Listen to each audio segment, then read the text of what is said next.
ఓం శ్రీ గణేశాయ నమః. సందేహాలకు సైన్స్ సమాధానాలు. సందేహం అన్నది సత్యాన్వేషణకు ప్రేరణ ఇస్తుంది. ప్రతి వ్యక్తి తనకి వచ్చే సందేహాలని తప్పక నివృత్తి చేసుకోవాలి. తమకు గల విజ్ఞాన సంపదని పెంపొందించుకోవాలంటే సైన్స్ పరిజ్ఞానం అవసరం. ఈ విషయ సేకరణ వివిధ పుస్తకాల నుండి సేకరించి మీకు అందిస్తున్నాను. ఆయా రచయితలకు నా ధన్యవాదాలు. పాదరసం తెల్లగా ఉంటుంది, కానీ థర్మామీటర్లో అది నల్లగా కనిపిస్తుంది. ఎందుచేత? థర్మామీటర్లో అతి సూక్ష్మ కేశ నాళికలో పాదరసం ఉంటుంది. దాని మీద పతనం చెందిన కాంతి ఒక ప్రత్యేక నిర్దిష్ట దిశలో పరావర్తనం చెందుతుంది. ఈ పరావర్తన సూత్రాలను పాటిస్తుంది. దీన్నే ఆంగ్లంలో సెక్యులర్ రిఫ్రాక్షన్ ఆఫ్ లైట్ అంటారు. థర్మామీటర్ చూసేవాని కన్ను పరావర్తన కాంతిని చూడగలిగితే పాదరసం తెల్లగా మెరుస్తూ కనిపిస్తుంది. ఈ పాదరస పోగు అతి సన్నగా ఉండటం వలన పరావర్తన కాంతి ఏదో ఒక కోణానికి పరిమితమై ఉంటుంది. ఈ కోణానికి భిన్నంగా మరే కోణం నుండి థర్మామీటర్లోని పాదరసాన్ని చూసినా పాదరస పోగు నల్లగా కనిపిస్తుంది. ఈ పాదరస పోగు నుండి ఎటువంటి కాంతి కంటిని చేరదు. ఒకవేళ చేరినా అది చాలా బలహీనంగా ఉంటుంది. థర్మామీటర్ బల్బులోని పాదరసం వెండి తెలుపుతో మెరుస్తూ కనిపిస్తుంది. ఈ బల్బు కూడా కొన్ని కోణాల్లో చూస్తుంటే అంతగా మెరవదు. వర్షం ఎప్పుడూ బిందువుల రూపంలోనే కురుస్తుంది. ఎందువలన?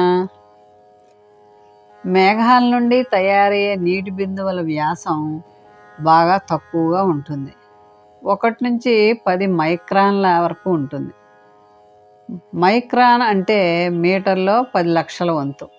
వ్యాకోచం చెందే మేఘాలకు లంబ దిశలో పైకి వేగం ఎక్కువగా ఉంటుంది. సెకనుకు 1 నుంచి 10 మీటర్లు ఉంటుంది ఈ వేగం. తయారైన వర్షపు బిందువు మేఘంతో పాటు పైకి వెళ్తుంటే తోడయ్యే చల్లబడే నీటి ఆవిరి వల్ల బిందువు పెద్దదిగా తయారవుతుంది. కానీ చాలా నెమ్మదిగా జరుగుతుంది ఈ పని.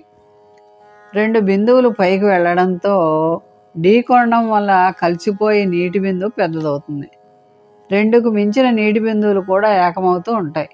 ఈ విధంగా నీటి బిందువు తగిన సైజుకు పెరిగేసరికి ఇక దానిని గాలి ఎత్తుకు తీసుకెళ్ళలేదు. అంటే నీటి బిందువు బరువు పైకి లాగే గాలి బలం కన్నా ఎక్కువగా ఉంటుంది. అప్పుడు నీటి బిందువు వర్షపు బిందువుగా నేలపై పడుతూ మనకు దర్శనమిస్తుంది. ఇది నిరంతరం జరిగే విషయం. అందుకే వర్షంలో వర్షపు బిందువులే కనిపిస్తాయి, కానీ ఎప్పుడు ఏకధారగా నీరు కిందికి పడటం జరగదు. టెలివిజన్ ఏ కోణంలో చూస్తే ఆరోగ్యానికి మంచిది? టెలివిజన్ చూసేటప్పుడు లైట్లన్నీ ఆర్పేసి చీకట్లో కూర్చుని చూడడం వల్ల బొమ్మలు స్పష్టంగా కనిపిస్తాయని చాలామంది అనుకుంటారు. వెలుతురులో మాత్రమే వస్తువులను మన కళ్ళు స్పష్టంగా చూసేటప్పుడు ఆ గదిలో తక్కువ కాంతి గల దీపం ఉండాలి. ఈ దీపపు కాంతి టెలివిజన్ తెర మీద పడకుండా చూసుకోవాలి. చీకట్లో కూర్చుని టెలివిజన్ చూస్తే మన కన్ను త్వరగా అలసిపోతుంది. పైగా దృష్టి దోషం వచ్చే అవకాశం కూడా ఉంటుంది. టెలివిజన్కు కనీసం 2.5 మీటర్ల దూరంలో ఉండి చూడడం ఎంతైనా ఆరోగ్యకరం.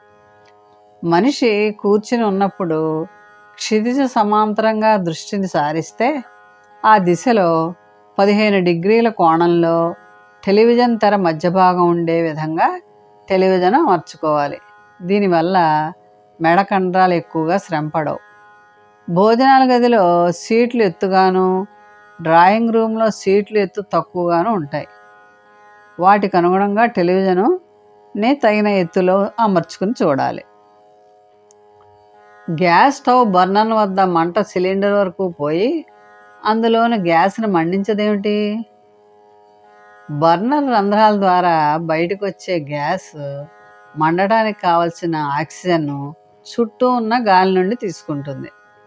గ్యాస్ మండాలంటే కనీసం కొన్ని గ్యాస్ అణువుల ఉష్ణోగ్రత 360 డిగ్రీల సెంటీగ్రేడ్కు పెంచాలి. బ్యూటెన్ గ్యాస్గా ఉండే కావలసిన ఉష్ణోగ్రత ఇది. ఈ ఉష్ణోగ్రతను గ్యాస్ లైటరు లేదా అగ్గిపుల్లను వెలిగించి సమకూరుస్తాయి. ఓసారి గ్యాస్ దహనం ప్రారంభమై శక్తిని విడుదల చేయటం ప్రారంభిస్తే ఇక ఆ ప్రక్రియ కొనసాగుతుంది. వెలిగించిన అగ్గిపుల్ల అవసరం ఉండదు. గ్యాస్ మండాలంటే మాత్రం నిరంతరం ఆక్సిజన్ వాయువు అందుబాటులో ఉండాలి.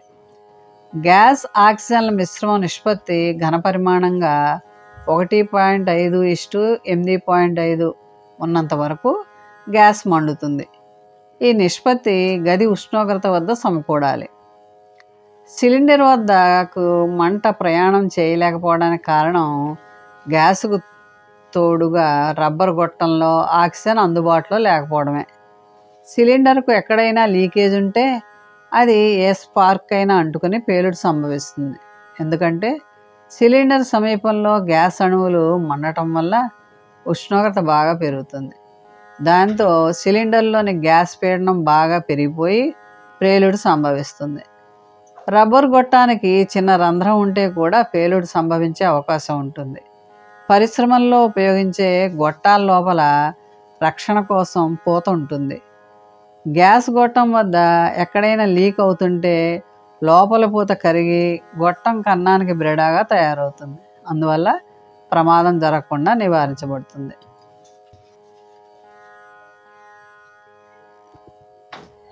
మిగిలిన జలాల కన్నా మినరల్ వాటర్ తాగటం మంచిదంటారు. ఎందువలన?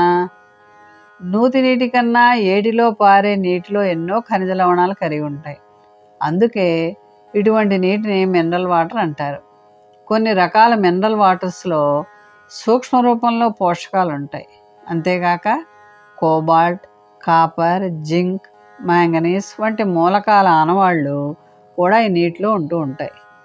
ఈ మూలకాలన్నీ ఎంజైములు, విటమిన్లు, హార్మోన్ల యొక్క ముఖ్యమైన సంఘటితాలు. వీటన్నిటికీ చికిత్సా స్వభావం ఉంటుంది. చాలామంది నిపుణులు ఇటువంటి నీటిని స్వచ్ఛత చేకూర్చగల నైజం ఉందంటే అంగీకరించడం లేదు. ఇది కేవలం వారి నమ్మిక కావచ్చు. ఈ నమ్మిక ఆధారంగానే మినరల్ వాటర్ను తయారు చేసి మార్కెట్లో ఉంచుతున్నారు. నీటిలో రకరకాలైన పదార్థాలను తగిన మోతాదుల్లో కలిపి కృత్రిమంగా మినరల్ వాటర్ను తయారు చేస్తున్నారు. నీటిలో పటిక కలిపితే బురద దిగిపోతుంది ఏమిటి? పటిక అంటే పొటాషియం, అల్యూమినియం సల్ఫేట్ అనే 2 లవణాలు. దీన్ని నీటిలో కలపగానే అల్యూమినియం హైడ్రాక్సైడ్ ఏర్పడుతుంది. ఈ అల్యూమినియం హైడ్రాక్సైడ్ భారీగా సాంద్రతరమైన జిగురు పదార్థంగా ఉంటుంది. ఇది నీటి కింది భాగానికి దిగుతూ నీటిలో సూక్ష్మ రూపంలో వేలాడుతూ ఉండే బురద కణాలని కూడా నీరున్న ప్రాంతంలో కింది భాగానికి తీసుకుపోతుంది. అప్పుడు పాత్రలో స్వచ్ఛమైన నీరు పైన ఉంటుంది. ఈ నీటిని సులువుగా తీసుకోవచ్చు. మోహన్వాణి ఛానల్ వారికి ధన్యవాదాలు. వినండి, వినిపించండి, వింటూనే ఉండండి. మోహన్వాణి తెలుగు పాడ్కాస్ట్ వింటున్న శ్రోతలందరికీ హృదయపూర్వక ధన్యవాదాలు. ఏమండోయ్, ఇప్పటివరకు మన ఛానల్కి సబ్స్క్రైబ్ చేసుకోకపోతే ఈ క్షణమే వెంటనే సబ్స్క్రైబ్ చేసుకుని ఆ పక్క నుండి బెల్ బటన్ని మ్రోగించండి. అప్పుడు నేను చేసే అప్డేట్స్ అన్నీ మీ ముందు ప్రత్యక్షమవుతాయి.